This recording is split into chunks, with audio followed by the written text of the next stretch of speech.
শ্রমের ফল। বাংলার এক ছোট্ট গ্রামে থাকতেন রমেশ নামের এক কৃষক।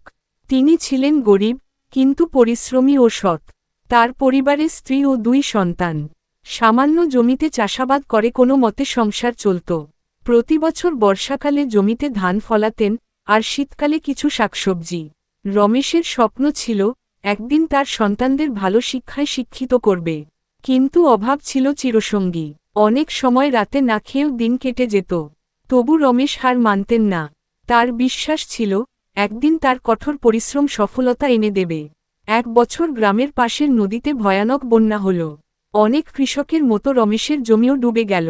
সব ফসল নষ্ট। অনেকেই হাল ছেড়ে দিল, কিন্তু রমেশ চুপচাপ নিজের শক্তি জমিয়ে রাখলেন।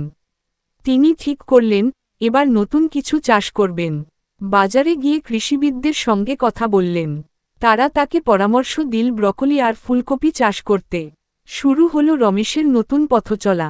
নিজের জমিতে নতুনভাবে চাষ শুরু করলেন। প্রথমে প্রতিবেশীরা হাসাহাসি করলেও রমেশ থামলেন না। প্রতিদিন সূর্য ওঠার আগেই মাঠে চলে যেতেন, সন্ধ্যা পর্যন্ত খেটে যেতেন। 3 মাস পর যখন জমি সবুজ ফুলকপি আর ব্রকোলিতে ভরে উঠল, তখন গ্রামের মানুষ অবাক হয়ে গেল। রমেশের সবজি বাজারে ভালো দামে বিক্রি হল। সে বছর তার আয় ছিল আগের থেকে 3 গুণ বেশি। রমেশ এবার ছেলেমেয়েদের ভালো স্কুলে ভর্তি করালেন। ঘরে একটা ছোট টিভিও কিনলেন।